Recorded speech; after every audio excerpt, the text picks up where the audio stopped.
السلام علیکم میرے پیارے بھائیوں، میری پیاری بہنوں۔ مولانا طارق جمیل صاحب جو کہ ایک داعی ہیں، ایک مبلغ ہے، ایک واعظ ہے، اللہ کی طرف بلانے والے، اللہ کی بڑائی بیان کرنے والے اور لوگوں کے سامنے آ کے لوگوں کو اسباب سے کاٹ کے مسبب الاسباب کی طرف لانے والے اب ایک تاجر بن گئے، ایک بزنس مین بن گئے، ایک کاروباری انسان بن گئے۔ MTJ کے نام سے انہوں نے اپنا ایک برانڈ لانچ کیا ہے اور اب وہ لوگوں کو کپڑے بیچیں گے اور کپڑے کا کاروبار کرنے کے لیے لوگوں کے بیچ میں آئیں گے اور لوگ ان سے کپڑے خریدیں گے۔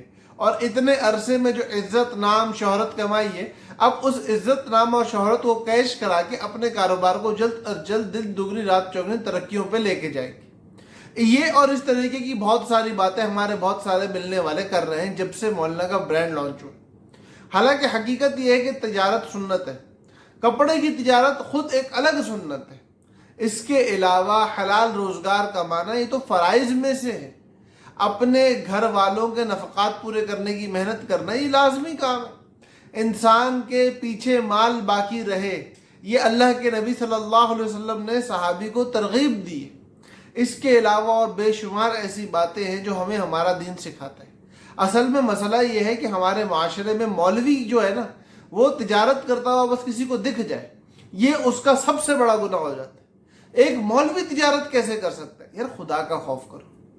ہمارے نبی صلی اللہ علیہ وسلم نے تجارت کی، حضرت عثمان غنی، عبد الرحمن بن عوف اور اس کے علاوہ بے شمار تقریباً تمام صحابہ کرام نے تجارت کی۔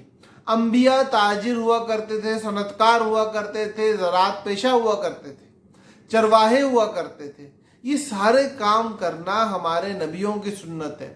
دین نے دنیا میں جینے کا طریقہ سکھایا ہے۔ دین نے دنیا کو ترک کرنا نہیں سکھایا بلکہ دنیا میں جینے کا طریقہ سکھایا ہے۔ اور بنا تجارت کے، بنا پیسہ کمائے اس دنیا میں جینا ناممکن ہے۔ تو اس لیے اگر مولانا تجارت کر رہے ہیں تو سنت پہ عمل کر رہے ہیں، اللہ کا حکم، نبی کا طریقہ پورا کر کے انشاءاللہ تجارت کریں گے اور مولانا کے مارکیٹ میں آنے سے مارکیٹ کو بڑا فائدہ ہوگا۔ اللہ کی ذات سے امید ہے کہ جو تجارت کے اندر غلط طریقے رائج ہو چکے ہیں ان طریقوں کو ختم کرنے کا ذریعہ بنیں گے۔